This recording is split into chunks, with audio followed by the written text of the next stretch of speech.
I'm so glad we got rid of this wall. Oh, I know. Could you imagine coming in every day? No, and just literally like groceries in hand and boom. Yeah. Really opens up the space. Hey guys. Hi. Welcome back to another episode of Building a Better South. We're here at Edgewood again today. Imagine that.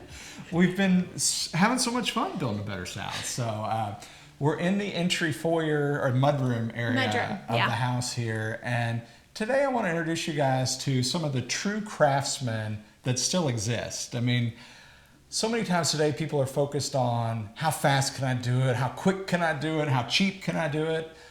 We've changed that a little bit. Right. We're looking at our modern parquet floor, and the guys just put the last boards in here, transitioned down to our little mudroom area, and it's really looking good. Yeah, it looks amazing. And I also want to point out too that in the mudroom area, Jason and I decided to do the plaid tile right as you come in off of the door. And the reason is because it's connected right to the garage. So that landing spot, in case there's ever water, muddy boots or anything, we didn't want those landing right on these beautifully designed floors. So having just that tile floor to transition from the garage, I think it's gonna be great for our family. Yeah. And this is one of the last two areas of the house that has not been painted yet. So the green door is probably... we have our Edgewood green on today. I was like, what color are you wearing today? She's like, green. I'm like, of course. Yeah. I'm running out of green. But anyway, what is that, white or... So we're going to paint those doors Hail Navy, which has been a theme kind of throughout this first floor. And then we'll be painting the walls Repose Gray in here. And we've got some cubbies that the guys have built, and they'll be painted navy also. Talk as we, keep everybody in suspense. The cubbies, the amount of cubbies. What was your thought process in this mudroom? So currently in our current house, we have 5 cubbies, a lot. And you know what they do? They hold a bunch of nonsense that doesn't need to be in them. So I have decided in this house that we were going to streamline our cubby system, and we were just going to literally do 2 tall cubbies for backpacks, some shoes, and some incidentals, because otherwise it becomes... looks like an episode of Hoarders in the mudroom. Right. Like I open it and I'm like a bag of Pringles or a can of Pringles falls out. So we just decided that way the boys were going to have to keep their stuff either in their room or in their cubby area, but we weren't going to have a ton of extra storage because it just turns into big junk drawers. Yeah. So mudroom's got a little doorway out to the side, and then as we walk towards the kitchen, I may have you talk a little bit about your powder room that you've created here. So here we are heading to... We made this into, new to this house, a powder room area. So we took a little bit of space from the mudroom area and we turned it into a powder room, because I don't know if you guys remember, originally there was a his and hers powder room right before you hit the kitchen, and we took those out because they just didn't function well, and that way we could back the wall up for the kitchen, make the kitchen a little bit larger. So we wanted to have a powder room for our guests back in the kitchen area. This is kind of where the steps used to be. Right, and those steps that we took out too, that used to be back here. So this is the powder room. Vanity got dropped off, the floors got done, and we again did that beautiful metal Schluter design with a tile floor and some beautiful wallpaper coming soon to this space. I liked your quote the other day on your Instagram post. She said, as much as Joanna Gaines loves shiplap, I love Schluter. Yes. And if you'll notice at the floor, you've got this cool marble chevron, and every row is separated with like a 1/2-inch piece of brass Schluter. Yes. And it's just really cool. Yeah, it's kind of my jam right now. I love it. I love that little detail, and I'm challenged every design project of where I can put it that's new and creative. Yeah, so next week I might have it on my hat bill. I don't know. So maybe in our teeth. Well, let's go look at the kitchen, see if we can find Willie, see what he's up to in here. Oh, Mr. Willie? He's got his equipment. There's the man who made it all happen. I need to bow. Don't trip. Welcome. Welcome. So, yeah. Welcome to Willie. Hi, guys. So he is one of the true craftsmen that is helping bring Edgewood back to life. Well, thank here. you very much. And we just laid the rest of the floor, not we, you. And his team. Yeah, and his team. team. So I just want to get your thoughts, and you're still talking to me. Would you ever do something like, have you ever done this, or would you ever do it again? We have never been anywhere close to this. This is How long you been doing this? about 38 years. Wow. Okay. Yeah. We like to challenge people. Well, that's what I liked it. It was a challenge, and it was fun. That's a nice way to put it. It was Rewarding. It was rewarded. That's great. That's good. That's good. But yeah, I would do it again. It was a learning process with the jigs, and I know y'all got some film of the cutting of the table. So who created the jig? Is that your brainchild? Or? No, it's been around a long time as Yeah. far as it's called a sled, and you set it up on the table saw, and it's just a big jig that you can recut the same size piece over and over and over again. So it's all in the whole thing is just you got to get that set just right. Yes. So Yeah. and when you have 47 pieces. Just 47? In the basket weave, there's a lot of little bitty increments that you Yes. gotta. So do you have a favorite part of the floor, a favorite part of this process, or? Actually, the loading up of the truck would be the best part of it. Hey, at least you're keeping a smile. Yeah. That's right. And I noticed you've got your planer here. Yeah, what we're doing is we're planing. We've got some big doorways here that we need to transition from this height about 1.5 inches down to the old existing floor. So we're using these big chunks of lumber here, and we're going to plane them down to 3/4, and then to give them a little bit of a taper down, so it just a nice transition. So is that white oak that'll match? This is white oak. Okay, so it'll match our white oak so floors. We got. I don't know if you want to see that. That's Ah, This is what it looks like, and that's what it will look like. Oh, after nice running and through the smooth. planer, I know. I saw these the other day laying down, and I asked so it makes Jason, I said, are we doing rustic beams somewhere? I was like, Willie's got his name on them too. Yeah, well, it's quite a bit of money there, sitting there. And where we got it from, you have to buy so much. Yeah. I only needed like 3 doorways here, Yeah. but you had to buy like enough to do It'll get used. a big beam somewhere. Yeah. So. well, and I want to show you guys have made up some samples for us here. I know next we've got to decide on the don't drop stain. I deserve that. So what do we have here? We got a couple different stains you guys have made up for us. Yeah, we've got the antique brown, Jacopa bean, and medium brown, and then the special walnut. I mean, there's.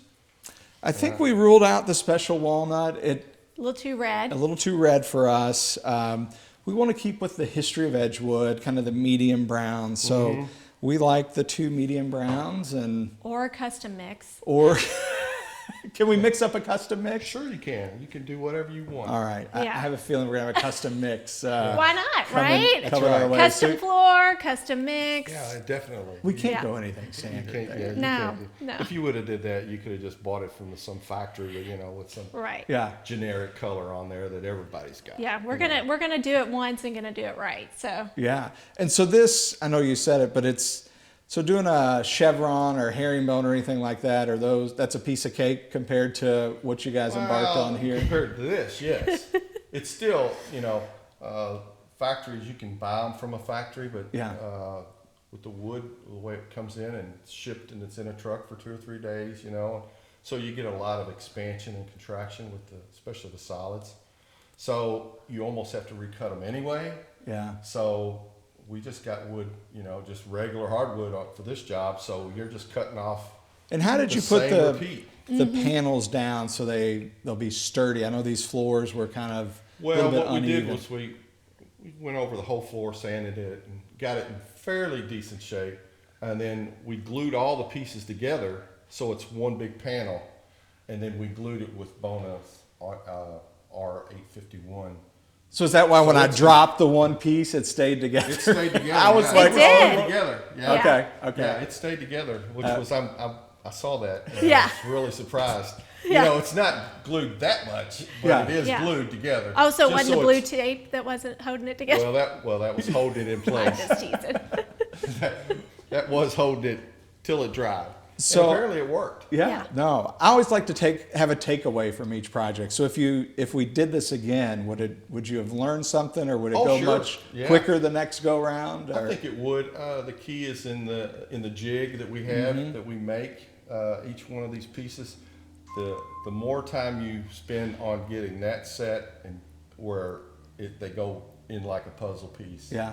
And if they're dead on, then the rest of it's so much easier. Okay. Because cool. they have to be square. Each one of these, they interlock with each other. Yeah. So they all have to be the same size. I know. I'd peek around the corner occasionally. I'd be looking, and they'd be trying to slide it in there, and I'm like, I'm just going to walk around the Yeah. other way. I don't want them to see Yeah, me right it's, now. But man, we really appreciate your Well, craftsmanship. Yes. And So how many pieces did we end up with? What was the grade? 63. 63. So there you have 63 it. pieces. 63 pieces total that Yeah, these it guys was lucky created because by hand. what we had over here was we were able to, because it was like a 3/4 panel here and a 1/4 panel here. So when you take off of this, you're able to use that, so you don't have to have an extra all panel. that scrap? Yeah. Thank goodness. Whew. Or Glad it there was would've some been- Or it efficiency. would have been 120 panels or something. Yeah. Yeah. All right. And And we'd it still be would be putting panels 2019 before we could even Oh, think yeah, about yeah. moving in. So Well, thank you. Thank you're you for welcome. having Yeah. that foresight.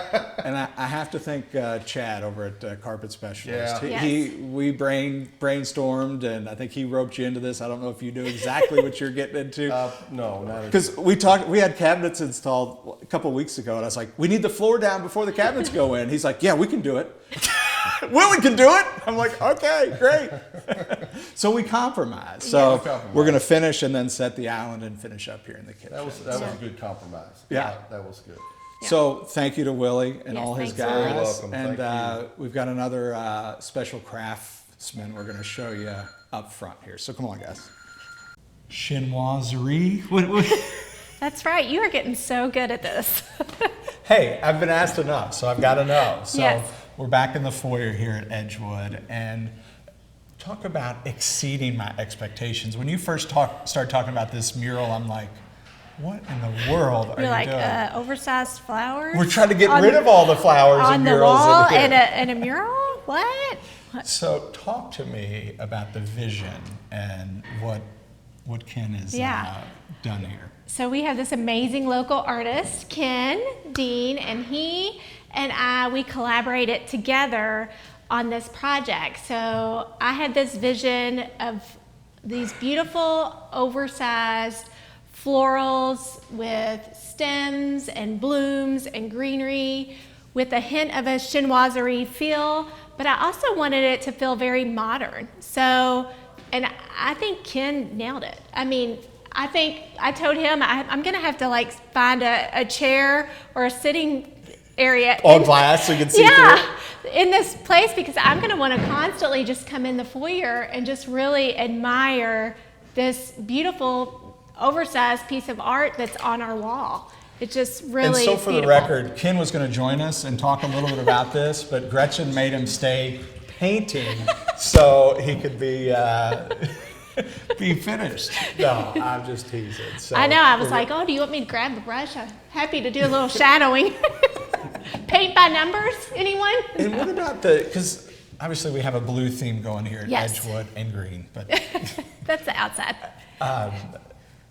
you all, I think, gosh, months or two ago, you all pulled out all these paint wheels and picked a myriad of different colors. Right, so he's been great to work with. So yeah, we pulled out paint swatches and he literally just went and we went with a shade. So we went from the darkest to the lightest, and that's why all these colors work so beautifully together, because they are. So is that why paint wheels are like that? Yes, it is. For murals, I never do Yes, that. they're right. all on the same line together, and I love it. I love all the blues. That's really, like Jason said, the theme of our house. And I'm a big lover of peonies and florals and hydrangeas and dogwood blooms. So for me, it's exciting that even in the dreariest winter days in January and February and sometimes March in Louisville, that I'm gonna have this beautiful painting just full of life and florals and just a reminder of spring. And it looks like I could just grab like the tissue of those peony flowers. I mean, know, it looks almost three-dimensional. Yeah, Ken and I were talking about that a few minutes ago, how it really just pops out against the wall, and I'm just so excited of how it turned out. Well, and as we welcome guests into the foyer at Edgewood, I mean, we're going to keep it extremely simple in here. We've got that beautiful rug that we're going to roll out in here, and then we kept the light fixture, just one big light fixture, which I think complements the design. Now, we did add the molding. Are you yes. all talking? I heard you talking about something up there. What's going on up there? We did add the molding, and so Ken is going to do just a beautiful watercolor of some of just the lightest, faintest blues on the ceiling within that molding detail, so it'll almost be like the sky looking up with just the softest, most subtle touches. I know. I'm not going to want to leave this space. I mean, we're going to need a chair so we can sit and admire. I mean, it is really special. Yeah, so we are really excited to have him finish. So this is one wall, guys, and he's actually going to do the other wall. As you can see, he's kind of done a few little flowers around the doorways, and this is the Hail Navy doors that we did, and you can see how that matched. And I have gotten several questions about what is the background color of this wall, and it's reserved white. So we have reserved white, then we have pure white on the trim, and we have Hail Navy on the doors. And then a variation of beautiful blues with all the florals. I really like how you transition the leaves from there to there. It just kind of really complements that. So, yes. Hope you guys have enjoyed our Craftsman that we have here at Edgewood today. So you never know what you're going to get from us. Yeah, you got to see Jason's special project with his kitchen floor that he designed, and then this has kind of been my baby, working with Ken and having this come to fruition. Yeah, and it's really cool as we start seeing the finishing touches here at Edgewood. It really is starting to finally feel like home, as all the green is gone for the most part. For the most part. And I think up next we are going to peel back all the layers from the hardwood floor, take it down to natural, and then restain. So I think that'll hopefully be one of the finishing touches, one of the many finishing touches here at Edgewood. I'm getting really excited to get moved in and call this place home. And guys, as always, thanks for supporting, commenting, all the new subscribers. We really appreciate it. You can find this beautiful lady on Instagram at Gretchen Black. Yes. You can find me on Instagram, Jason, or Artisan Signature Homes. Don't forget to subscribe and get all the latest updates here at Edgewood. Thanks so much.